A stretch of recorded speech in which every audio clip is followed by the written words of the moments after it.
ఓం మహాగణాధిపతయే నమః. ఓం గురుభ్యో నమః. ఓం శ్రీమాత్రే నమః.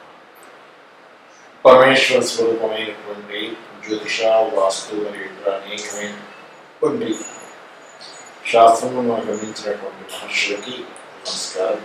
హయగ్రీవ హయగ్రీవ హయగ్రీవేతియోదయత్తస్య నిస్సరతే వాణిజ్యం పుణ్యాపవాహ అరుణాం కరుణాతరంగితాక్షీం తత్పాశాంకుశపుష్పవాణి చాపాం అనిమాది విరావృతాం మయూకైః అహమిత్యేవ విభావయే భవాని శ్రీమాత్రే.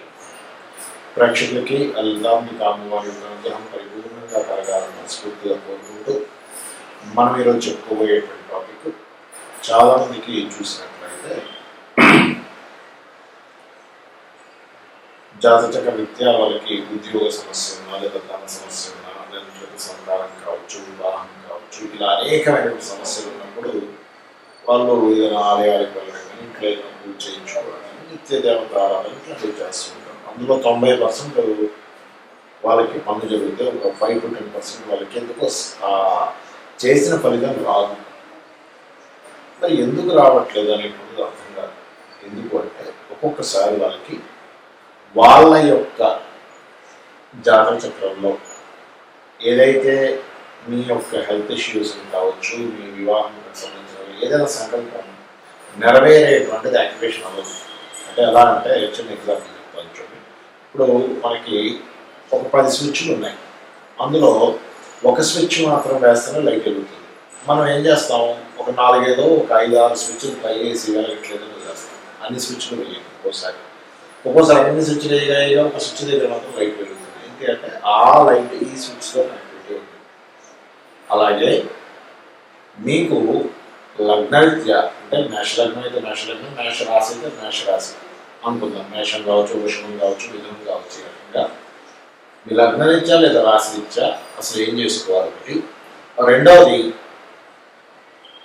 మీరు ఇప్పుడున్న గ్రహస్థితి రాహు మేషరాశిలో సంచరించేటప్పుడు ప్రధానంగా పితృదేవత సంబంధంగా ఏం చేసుకోవాలి అనేటువంటిది, మరియు మీ యొక్క దినచర్యలో ఎటువంటి మార్పులు చేసుకుంటే మీకు తొందరగా ఆ యొక్క దేవతానుగ్రహం కలుగుతుంది, మీరు అనుకున్న సంకల్పం నెరవేరుతుంది అనే విషయాన్ని మనం తెలుసుకున్నాం. ఒక్కొక్క రాశి రీత్యా ఒక్కొక్క లగ్న రీత్యా.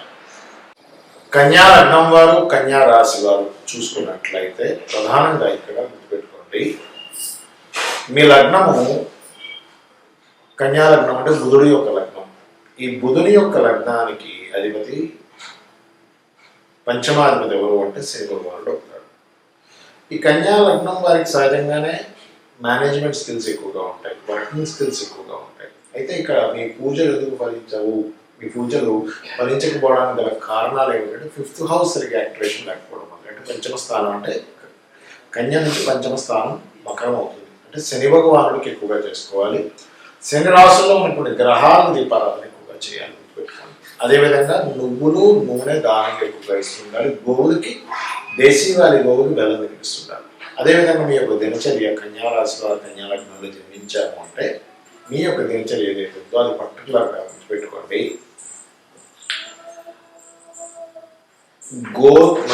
సూర్య భగవాను ఆరాధిస్తూ, అదేవిధంగా ఎవరు ఉత్తర 2, 3, 4 పాదం వారు సూర్య భగవాను ఆరాధిస్తూ, హస్త నక్షత్రం వారు చంద్ర ఆరాధన లేదా అమ్మవారి యొక్క ఆరాధన చేస్తూ, చిత్తా నక్షత్రం వారు సుబ్రహ్మణ్యేశ్వర స్వామి యొక్క ఆరాధన చేస్తూ మీ యొక్క దినచర్యను ప్రారంభించినట్లయితే చూడండి, నా మనసుకు అనిపించింది నేను చేశానండి, లేదా నా మైండ్ స్టెబిలిటీగా ఉండడం నేను కరెక్ట్ నిర్ణయం తీసుకున్నాను ఇప్పుడు అని చెప్తూ ఉంటాను. ఒక్కోసారి బాగుంటుంది, అయ్యో నా మైండ్ స్టెబిలిటీ లేకపోవడం ఇబ్బంది అయిందని. అవన్నీ ఎప్పుడు జరుగుతాయంటే మీ నక్షత్రాధిపతి చంద్రమా మనసో జాతక అని చెప్పడం జరిగింది శాస్త్రంలో. మీ నక్షత్రాధిపతికి సంబంధించిన అధిపతిని మీరు ఎప్పుడైతే నిద్రలేస్తని తలుచుకుంటారో ఖచ్చితంగా మీకు అది స్ట్రాంగ్ అవుతుంది. ఆటోమేటిక్గా అప్పుడు ఏం జరుగుతుందంటే మీరు అనుకున్నది అనుకున్నట్టుగా సాధించగలుగుతారు, మీ మెంటల్ స్టెబిలిటీ బాగా ఉండడం వల్ల. అదేవిధంగా మరొక విషయం ఏంటంటే మీరు ఎక్కువగా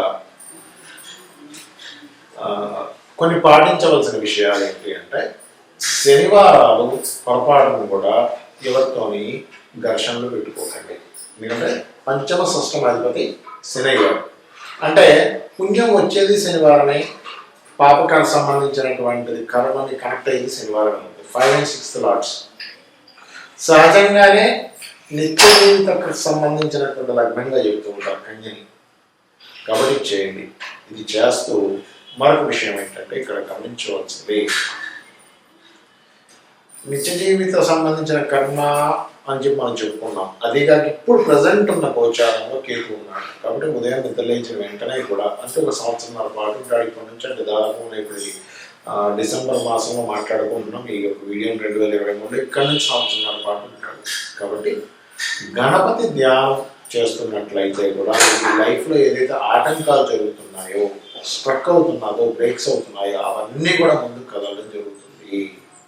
ఇవన్నీ కనపడుతుంది. అయితే ఇప్పుడు నేను చెప్పినటువంటిది ఏదైతే ఉందో ఇవి కొన్ని నిర్దిష్టమైనటువంటి కొన్ని విధి విధానాలు పెట్టుకొని ఉపాసన చేయాలి. ఏమిటది అంటే, ఒకటి పాయింట్ నెంబర్ 1, మీ యొక్క ఉపాసన ఏదైతే ఉందో రెగ్యులర్గా చేయండి. గుర్తుపెట్టుకోండి, రోజు చేయాలి. ఒకటి. రెండవది, రోజు చేస్తూ కూడా ఎక్కడా కూడా మనం ఒక 10 నిమిషాలు 20 నిమిషాలు అరగంటో పూజ చేశాం, మిగతా సమయం అంతా మనం ఆలోచిస్తుంటాం అదంతా ఇన్సెన్స్ ఎందుకు ఫలితాలు రావట్లేదు అని దీని మీద మనం మాట్లాడుకుంటున్నాం. కాబట్టి నేను చేస్తున్నాను, వస్తుందో రాదో, రాదేమో, రాకపోతే ఏం చేయాలి, ఒకవేళ దీంతో రాకపోతే ఇంకో ఏదైనా చేయాలా అని దీని మీద ఉంటాను. అది ఒక రకంగా భగవంతుడు కనుక మీకు మనసులో మైండ్లో ఆలోచన కలిగించి అదే పరమేశ్వరుడు ఇంకొక రూపంలో ఉన్న దానికి తీసుకెళ్తాడు, అది వేరు. అది మీకు యాదృచ్ఛికంగా జరిగిపోతుంది. అలాంటప్పుడు మీరు మీ ప్రమేయం లేకుండా జరిగిపోతుంటాయి. అంటే ఉదాహరణకి మీరు ఏ శివాలయానికో వెళ్తున్నారు, ఒక పని అవ్వాలనుకుంటున్నారు, కొంచెం ఎక్కువ ముందుకు అనుకోకుండా ఒకరోజు ఒక కళ వస్తుంది. ఉదాహరణకి నరసింహస్వామి ఆలయానికి వెళ్ళినట్టుగా. అంటే ఏంటి, భగవంతుడు నీకు ఈ ఎనర్జీ కావాలి, ఈ ఎనర్జీ ఉంటే నువ్వు సక్సెస్ అవుతావు చూపుతుంది. అలాంటప్పుడు మీరు అదే ఈశ్వరుడు నరసింహస్వామి అవతారంలో ఉన్నాడు అని చెప్పి భావించి ఆ ఆలయానికి వెళ్ళడం వల్ల కూడా మీకు పని జరుగుతుంది. గుర్తుపెట్టుకోండి. అయితే ఒకటే ఈశ్వరుడు అన్ని రూపాల్లో ఉన్నాడని స్పృహతో చేయాలి, గుర్తుపెట్టుకోండి. ఇంకోటి ఏంటంటే శుచి, శుభ్రత, కొన్ని శౌచము అంటారు, కొన్ని శౌచ సంబంధించినవి పాటించాలి. ఎందుకంటే మనం ఏదైనా ఒక ప్రయాణం చేస్తున్నాం, ఉదాహరణకి 1 కిలోమీటర్ ముందుకు వెళ్ళాం, మళ్ళీ కిలోమీటర్ వెనక్కి వచ్చాం, మళ్ళీ ముందుకు వెళ్ళాం, మళ్ళీ వెనక్కి వస్తున్నాం. ఎప్పుడు చేరుకుంటామని మనకి గమ్యాన్ని 2 అడుగులు ముందుకేసి 2 అడుగులు వెనక్కేస్తే మనం ఒక రూమ్ దాటలేము, అంటే ఒక డిస్టెన్స్ మనం దాటలేము. అలాగే ఏమవుతుందంటే చాలా మంది చేసే మిస్టేక్ కంటిన్యూస్గా చేయకపోవడం ఒకటి. అయితే రెండవది, ఈ పాటించాల్సిన నిబంధనలు పాటించకపోవడం వల్ల కూడా ఇబ్బంది వస్తుంది. ఎటువంటి నిబంధనలు ఎటువంటివి అంటే, ఇంట్లో స్త్రీలు బయట చేరినప్పుడు ఇంట్లో వంటగలికి ఇట్లాంటి వాటికి దూరంగా పెట్టి ఇంట్లో పురుషులు చేయాలి. ఇది పాటించట్లేదు చాలా. దీనివల్ల కూడా మీరు చేసే పూజలు ఫలించట్లేదు. రెండవది, చాలామంది టాయిలెట్ ప్లేస్ పోసిన తర్వాత కాళ్ళు పెట్టుకోకుండా తిరుగుతుంటారు. అది చాలా పెద్ద మిస్టేక్ అండి, చాలామంది తెలియదు ఆ విషయం. అదేంటండి, దానివల్ల కూడా ఇబ్బంది ఉంటుంది. అంటే అశౌచము అంటారు దాన్ని శాస్త్రంలో. అదేంటి, దానివల్ల మీ యొక్క పుణ్యం ఏదైతే ఉందో, మీరు పూజ చేసినటువంటి పుణ్యం ఏదైతే ఉందో అది తగ్గిపోతుంది. గుర్తుపెట్టుకోండి, ఆ ఫలితం రావాల్సింది తగ్గిపోతుంది. మూడోది ఏంటంటే, ఒక పూజ చేసినప్పుడు, పూజ అంటే పూర్వజన్మ వైభవాన్ని ఏ కర్మ ఏదైతే జన్మింపజేయించిందో దాని పేరు పూజ. ఒక పూజ చేసినప్పుడు కేవలం పూజ గదిలో ఉన్నప్పుడు చాలామంది మేజర్ మిస్టేక్, పూజ గదిలో కూర్చుంటారు, పెద్ద పెద్ద కేకలు వేస్తుంటారు, వాళ్ళ మీద ఏమైంది అదేమైంది ఇదేమైంది పనులు తీసుకురాను అలా కేకలేసి చేసే పూజ ఫలితం రాకపోగా ఇంకా ఇబ్బందిని తెచ్చిపెడుతుంది. మరొకటి ఏంటంటే, మీకు ఏదైనా ఒక మంత్రం తీసుకున్నారు, ఏదైనా ఒక సాధన చేస్తున్నారు, ఫలితం దగ్గర దాకా వచ్చి వెనక్కి అవుతుంది అంటే దగ్గర దాకా తీసుకెళ్ళగలిగింది ఆ మంత్రం.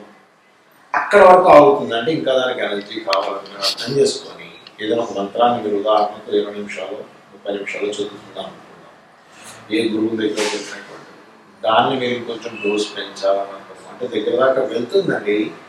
అక్కడి నుంచి మరలా ఇంకొంచెం ముందుకు కాగట్లేదు అంటూ ఉంటారు. అంటే ఒక కస్టమర్ వస్తున్నాడు, ఒక రియల్ ఎస్టేట్ వ్యాపారం అనుకున్నాం, కస్టమరు కొత్త పరిచయాలు అవుతున్నాయి, అది విజిటింగ్ జరుగుతుంది, ఇంకేముంది అన్ని డీటెయిల్స్ తీసుకుంటున్నాడు, ఆఖరికి అడ్వాన్స్ ఇచ్చే స్టేజ్ వరకు వచ్చేసి ఇదిగో ఇప్పుడు వచ్చి తీసుకుంటా అంటున్నాడు, ఇదిగో పేటీఎం చేసేస్తున్నా అంటున్నారు.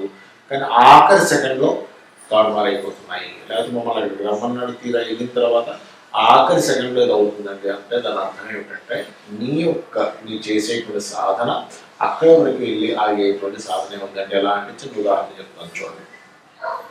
ఒక 100 కిలోమీటర్లు వెళ్ళాలి, కిలోమీటర్కి 10 కిలోమీటర్ లీటర్కి 10 కిలోమీటర్లు ఇస్తుంది పెట్రోల్. ఒక కారు అనుకుందాం, 100 కిలోమీటర్లు వెళ్ళాలన్నప్పుడు 10 లీటర్లు ఉండాలి.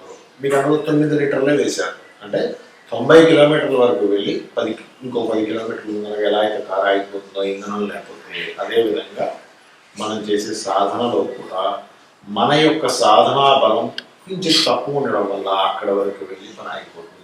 అప్పుడు సాధన పెంచాలని అర్థం చేసుకోండి. అదేవిధంగా సాధనతో పాటు గోసేవ చేయడం పెంచాలి. తల్లిదండ్రుల యొక్క పాదాలకు నమస్కరించడం, పేదవారి బయట ఎవరైతే పేదవాళ్ళు ఉంటారో, ఈ కష్టాల్లో ఉంటారో వాళ్ళకి ఏదో సహాయం చేయడం, ఇవన్నీ చేస్తుంటారు.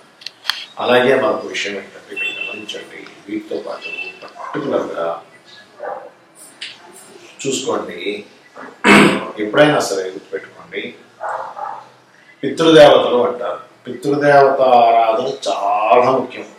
అందులోనే ఇప్పుడు మీనరాశిలో గురువు యొక్క రాహు యొక్క సంచారం, అంటే గురు రాశిలో రాహు యొక్క సంచారం మరింత ఎక్కువగా చేయాలి. ఈ మీనరాశిలో రాహు ఉన్నప్పుడు ముఖ్యంగా పితృదేవత ఆరాధన, దుర్గా ఆరాధన మీరు ఎంత చేస్తే మీరు చేసే పూజకి పితృదేవత ఆరాధన కనెక్ట్ అవ్వకపోతే కూడా పొందవు. ఎలా అయితే మనకి చూడండి నెగిటివ్ పాజిటివ్ ఇవి ఉంటాయి, ఏది మన కరెంట్ ఫ్లో అవ్వాలంటే కూడా నెగిటివ్ ఫేస్ పాజిటివ్ ఫేస్ అట్లా రెండు కనెక్ట్ అయితేనే మనకు పవర్ ఎలా అయితే వస్తుందో, బల్బ్ ఎలా అయితే వెలుగుతుందో, ఒక ఎలక్ట్రానిక్ వస్తువు ఎలా అయితే యాక్టివేట్ అవుతుందో, అదేవిధంగా అది ఎలా పనిచేస్తుందో మన లైఫ్లో కూడా దేవత పితృదేవత ఇద్దరు అనుగ్రహం ఉండాలి. అప్పుడే మన లైఫ్స్ అద్భుతంగా ఉంటాయి. కాబట్టి మీరు తెలుసుకొని చేస్తారని చెప్పి మనస్ఫూర్తిగా కోరుకుంటూ ఇంకొక విషయం చెప్పి నేను మీకు చూపిస్తాను. ఇందులో చాలామందికి రాశి కానీ నక్షత్రం కానీ లగ్నం కానీ తెలియదు. అలాంటి వారు చేయవలసింది ఏమిటి అంటే నిత్యము సూర్య నమస్కారాలు చేసుకోండి. రెండవది ఏమిటి అంటే నిత్యము అమావాస్య సమయంలో, అంటే ఏమీ తెలియదండి కానీ నా జీవితం బాగుపడాలి అనుకునేటువంటి వారి కోసం సూర్య నమస్కారం అమావాస్య సమయంలో ప్రత్యేకంగా మీరు మన స్వయం పాకం ఇవ్వడం, అంటే బియ్యము 2 రకాల కూరగాయలు, 2 రకాల పప్పులు, చింతపండు, ఉప్పు, ఇటువంటి పదార్థాలు ఇవ్వడం. మరియు మూడవది ఏమిటంటే నిత్యము గోసేవ చేసుకోవడం చేయండి. విష్ణు లలిత సహస్రనామాలు వినండి. ఉదయం నిద్ర లేచి వెంటనే గణపతిని, స్కందుని దర్శించుకోండి. చూసి మీ లైఫ్, మీ గ్రహస్థితి ఎలా ఉన్నా, ఏది ఎలా ఉన్నా, ఎటువంటి వాస్తు ఇంట్లో ఉంటున్నా, అంటే ఒక్కోసారి వాస్తు బాగోపోయిన ఉండాల్సిన పరిస్థితులు వస్తాయి, ఒక్కోసారి అక్కడి నుంచి బయటపడలేరు, ఒక మంచి ఇంట్లోకి వెళ్ళలేరు. అలా ఉన్నా కూడా మిమ్మల్ని ఖచ్చితంగా ఆ యొక్క అమ్మవారు, ఆ యొక్క భగవత్ స్వరూపం శక్తి మిమ్మల్ని బయటపడేస్తుంది. శ్రీమాత్రే నమః.